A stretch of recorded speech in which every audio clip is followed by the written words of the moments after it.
Welcome to my channel! Learn with Teacher Ali!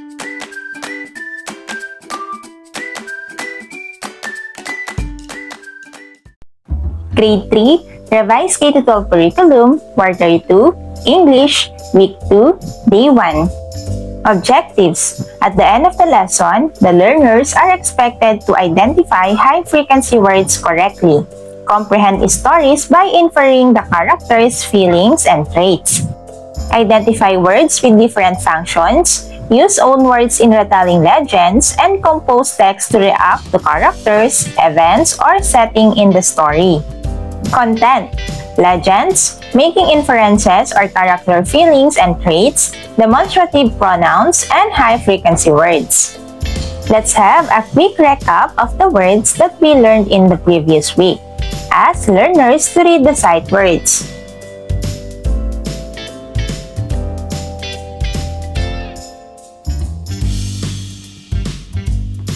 Very good! Now, who can tell me what kind of story did we read last week?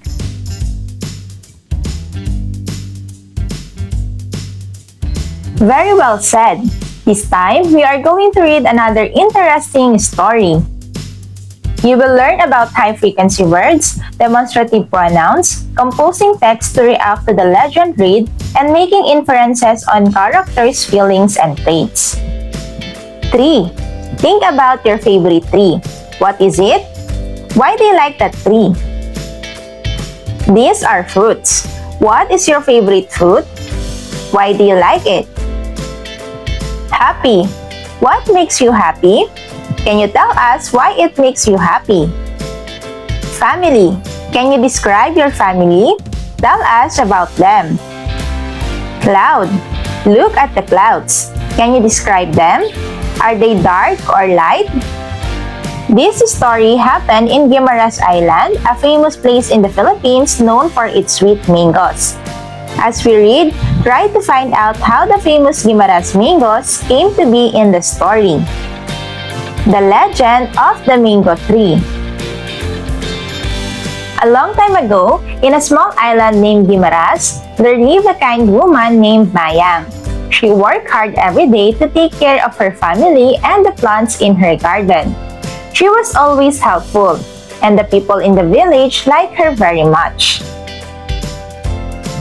Students, what words describe Mayang in the story?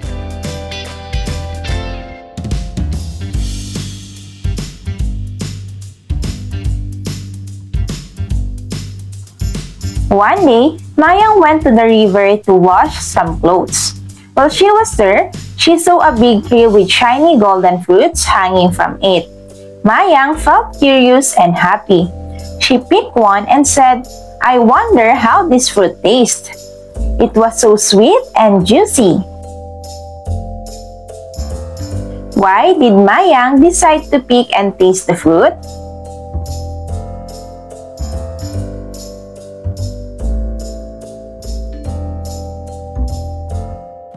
Maybe I can bring more of those fruits home, she wondered while looking at the golden fruits hanging on the big tree.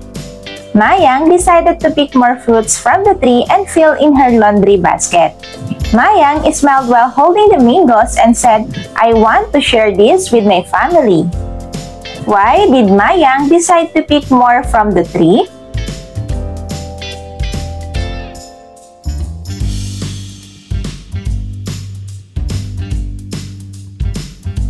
But just as she said this, the sky became dark and a strong wind began to blow. A big cloud appeared in the sky. From the cloud, a loud voice said, "Mayang, why did you eat that fruit?" Mayang felt scared but answered, "I am sorry. I did not mean to do something wrong. I just wanted to share these fruits with my family because I thought it would make them happy." Why do you think the big dark cloud got angry upon seeing Mayang? Why do you think the big dark cloud will accept Mayang's explanation? Then, the cloud went away, and the sky became clear again. When Mayang looked at the tree, she saw something amazing. The tree had turned into a beautiful tree with bright yellow fruits. The people from the village heard about the tree and came to see it. They were happy because the tree gave them sweet and tasty mangoes to eat. From that day on, the villagers took care of the mango tree, and Mayang was known as the woman who took care of the mango tree and made it the sweetest and tastiest fruit it is now today. How did Mayang convince the big dark cloud of her good intentions? Do you think Mayang is a good woman? Most of the time when we read, the author does not always tell us what exactly is happening in stories. As readers, we need to think and to look for clues so we can better understand what we are reading. We call this making inferences. To make an inference means to make a logical guess about what we are reading. These are the steps in inferring characters' feelings. Number 1, read the passage. Number 2, look for text clues on the character's feelings and traits through his or her words, actions or behaviors, thoughts, response or attitude, or words of other characters. Number 3, think of a similar experience. Number 4, connect the text clues with one's own experience to make an inference. We use the following equation or formula in making an inference. Let's analyze some of the events and dialogues from the story we have read. I will show you how to make an inference on the character's feelings.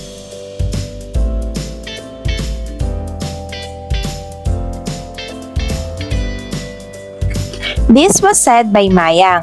Let me think of the text clues. Mayang smiled while holding the mangoes and said, "I want to share this with my family." The text clues are smiled, "I want to share this with my family." Now let me think of my own experience. I remembered traveling to nice places and I always bought something nice for my family as pasalubong.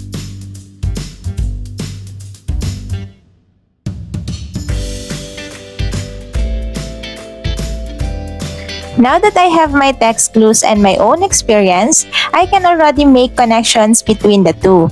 I think just like Mayang in the story, I am also thoughtful that I remember my family. I want them to see, hear, touch, and feel things that I experienced.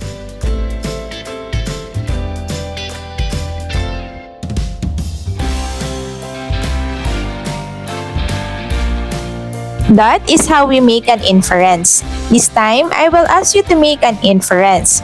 Just refer back to the equation and repeat the steps. Now, let's try together. Let's try to make an inference. Discuss the following lines or scenes from the story. Demonstrate one by one how to infer together with the learners.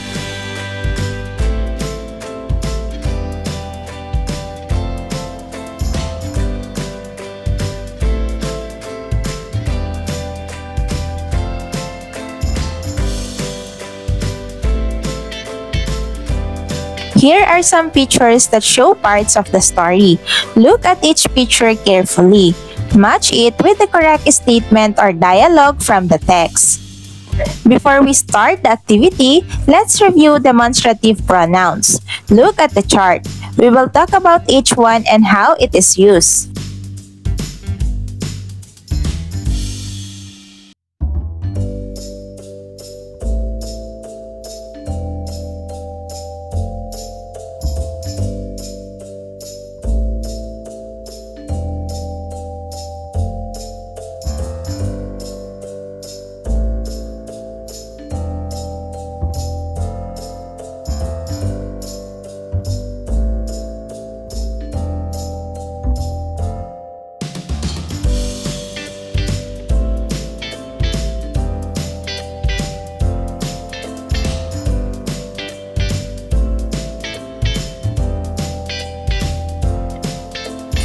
Let the students answer the following questions.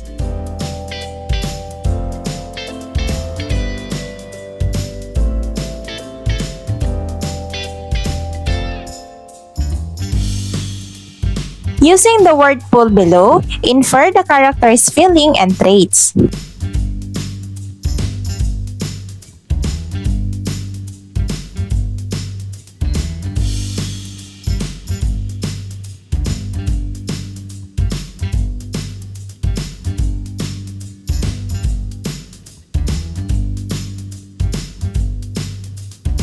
Here is your homework.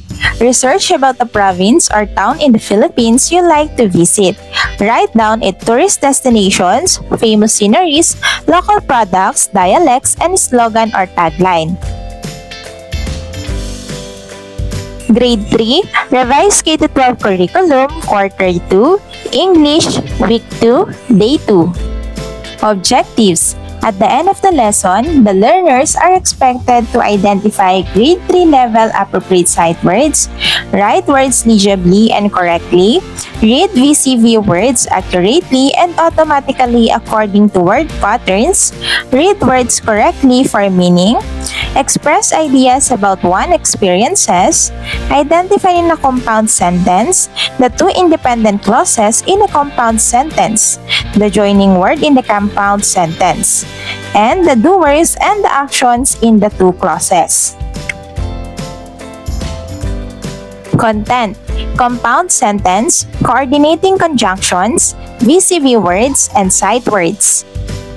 Make the students guess which provinces in the Philippines these products can be found. The teacher may give clues. Let the students pin the picture or sticky notes with the product's name onto the corresponding location on the map of the Philippines. And now, answer the following questions. Where do you prefer to live? Why or why not? What city or province in the Philippines do you want to visit? Give reasons for your answers. You will learn about high-frequency words, VCV words, regional themes, and compound sentences. Present the following sentences from the friendly letter.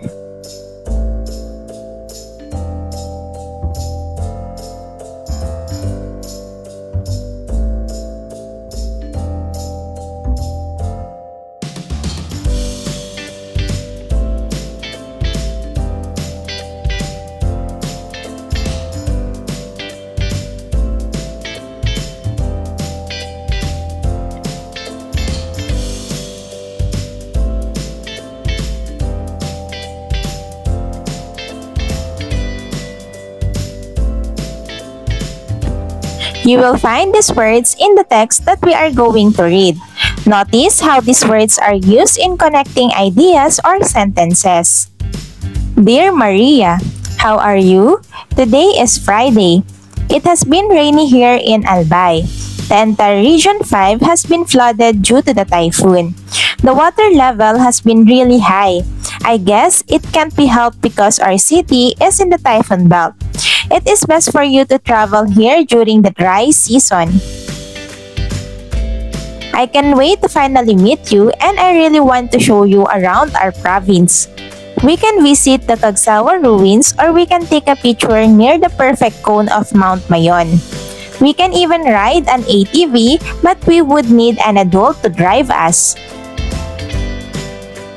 There are so many foods and dishes you can try too. I hope you like the spicy food and coconut milk or gata. My favorite is laing. Let me know what you want to try so you can have a fun time. Just like what our slogan says, indulge yourself in warm Albay. Your friend, Carlos. Discuss the following questions after reading.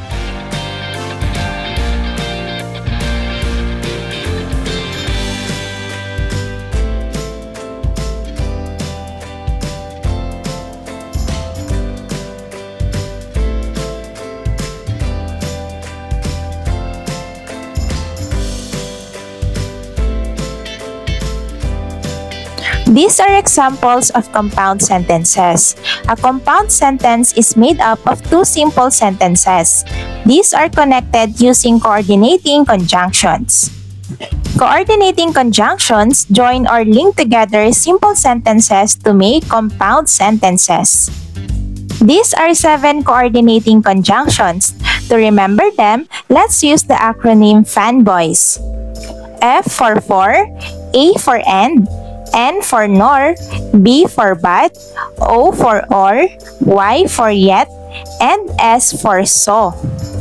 4. This is used to explain the reason or purpose for something. And it is used to add or connect similar ideas or elements. Nor, used to connect negative alternatives. But, used to introduce a contrast or exceptions. Or, used to present alternatives or choices. Yet, used to express a contrast or unexpected result. So, used to indicate a consequence or result. Let's go back to the list of sentences earlier. Refer to each sentence one by one.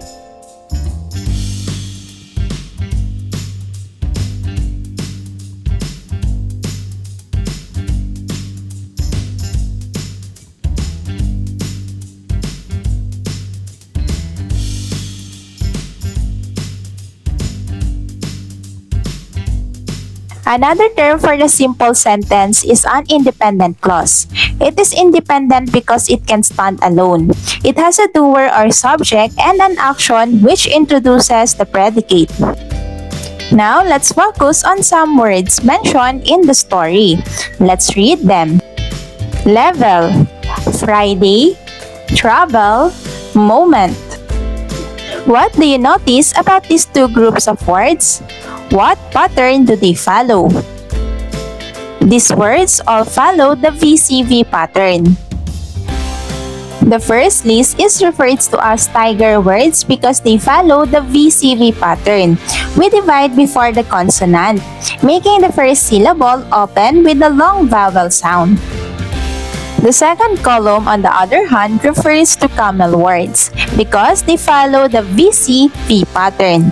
We divide after the consonant, making the first syllable close with a short vowel sound. Ask the students to bring out their homework. Instruct them to pretend to be Maria. Tell them to write a friendly letter to Carlos. Make sure that they use the information that they have researched about their chosen province. Require them to use at least 3 compound sentences in their letter. Choose 3 volunteers to read out their letters. Write down the sample compound sentences from their letters. Instruct the students to underline the simple sentences in each and to encircle the coordinating conjunctions used in them after. Ask the students to combine simple sentences into compound sentences using the correct coordinating conjunction. Encircle the best conjunction to connect the 2 simple sentences to form a compound sentence.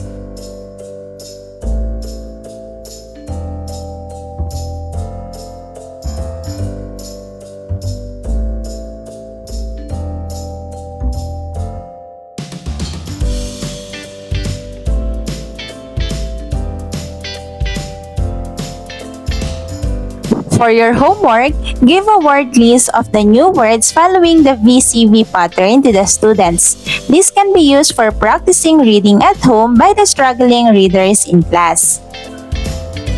Grade 3, Revised K-12 Curriculum, Quarter 2, English, Week 2, Day 3. Objectives. At the end of the lesson, the learners are expected to identify high-frequency words correctly, comprehend stories by relating story events to one experience, use own words in retelling fables, and compose text to react to characters, events, or setting in the story. Our contents are legends, making connections, and retelling. Students, who has visited a famous tourist spot anywhere in the Philippines? If yes, what was it? If none, what tourist spot would you like to visit soon? You will read some high-frequency words from the text, relate events from the text to one's experiences, and react to the legend read and retell a legend. Let's have a quick recap of the words that we learned in the previous meeting. Tree, fruit, happy, family, cloud. Read another set of high-frequency words. Hills, chocolate, day, beautiful, tears. Today, we will read about the legend of another famous place in the Philippines, the Chocolate Hills in Bohol. Conduct a read aloud activity. The Legend of Chocolate Hills. In the beautiful island of Bohol in the Philippines, there was a magical place called the Chocolate Hills. These hills were not made of chocolate, but they turned brown like chocolate during the dry season. Long ago, there was a kind and gentle giant named Arogo. Arogo was so big that he could touch the clouds. He lived happily in the lush green forests of Bohol. He loved the trees, the birds, and the animals. But most of all, Arogo loved a beautiful woman named Aluya. Aluya was the most beautiful woman in Bohol.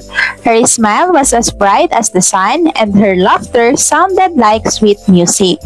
Arogo and Aluya became best friends. They spent their days talking and laughing together.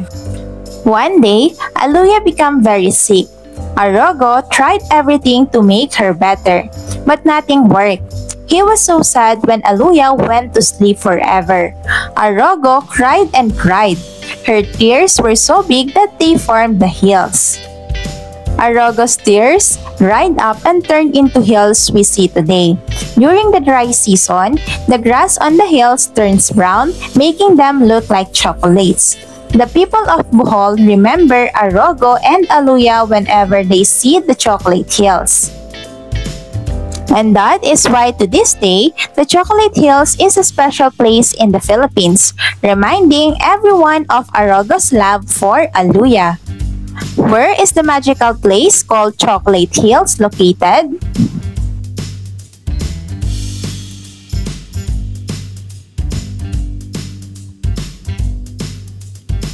Why do the Chocolate Hills turns brown during dry season?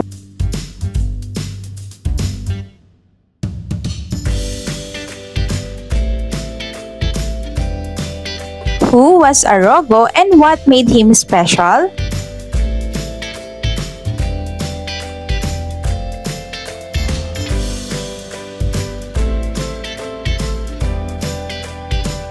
What happened to Aluya and how did Arogo react?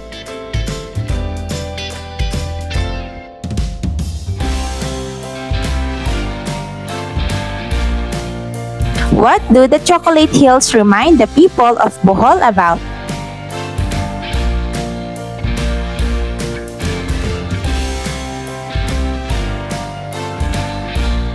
Students, answer the following questions.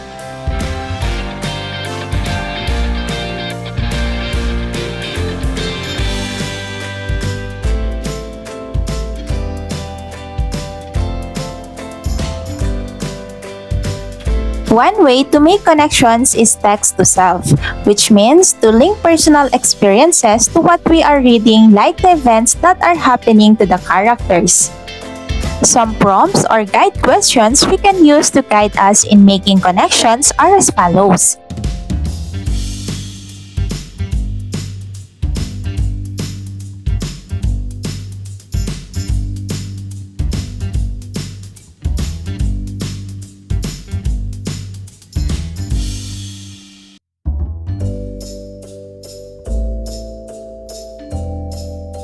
Now, we will form 3 groups. Each group will have a task to do. Work together with your group to finish your task. For Group 1, Draw Me. Instruct the learners to draw the chocolate hills based on how they were described in the text. For Group 2, Story Map. Instruct the learners to list down the elements of the story using a story map. For Group 3, I Can Relate. Ask learners to list down important events from the text in column A and on column B. They will write their own experience. Instruct the learners to present their outputs afterward.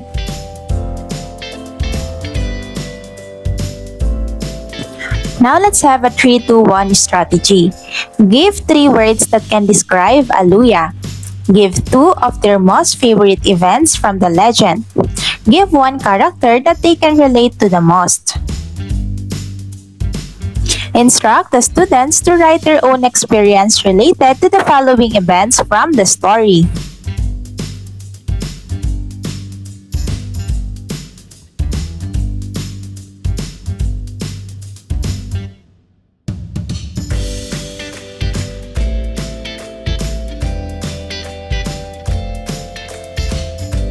For your homework, provide a list of newly learned VCV words and their meanings. Practice reading these words and their meanings at home. Grade 3, Revised K-12 Curriculum, Quarter 2, English, Week 2, Day 4.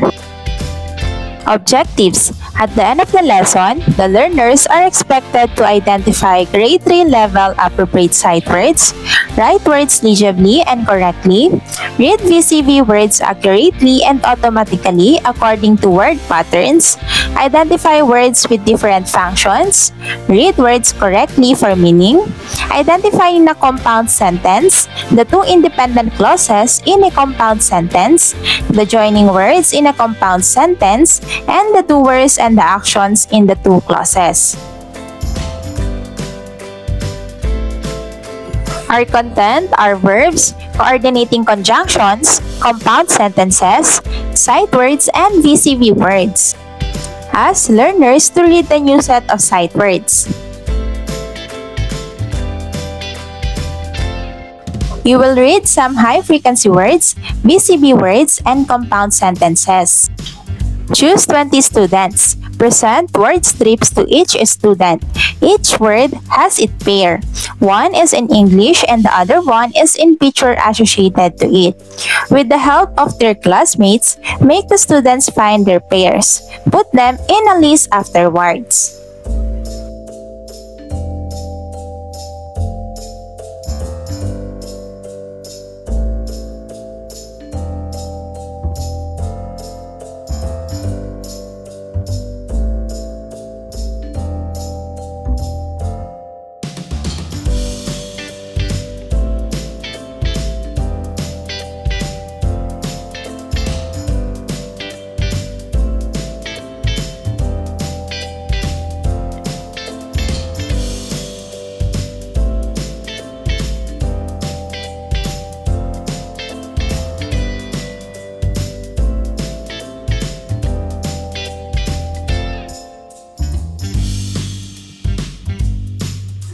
Students, do you believe in legends? Do you know any other legends? Share them in class. And which part of the story did you enjoy the most? Arogo was so big so he could touch the clouds. Aluya became very sick and Arogo cried a lot. What kind of sentences are these?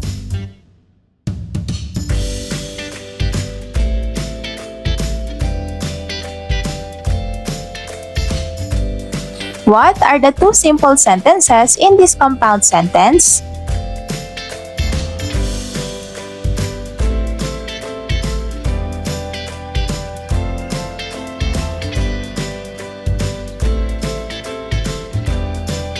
Who or what is the subject or doer of the actions for each?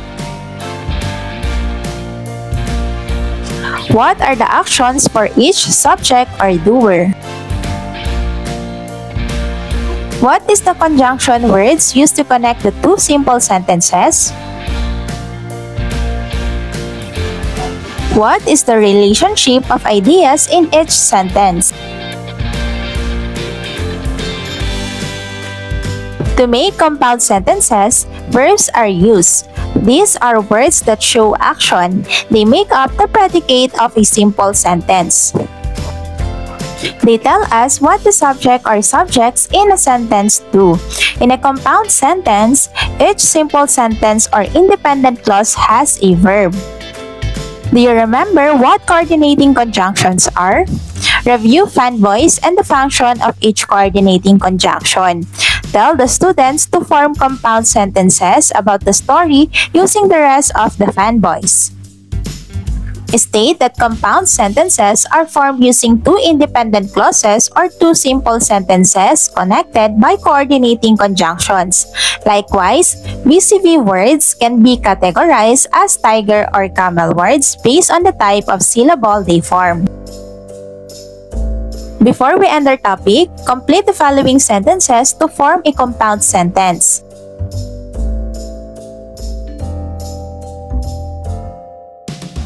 And lastly, for your homework, give a copy of the text. Provide a story map to be accomplished by the students for additional practice on retelling. Students may also be asked to make a text-to-self connection by stating their own experience. Good job, everyone! End of week 2. Thank you for watching! Also, don't forget to like, share, subscribe, and click the notification bell for you to be updated on our latest videos. See you on our next lesson. Goodbye!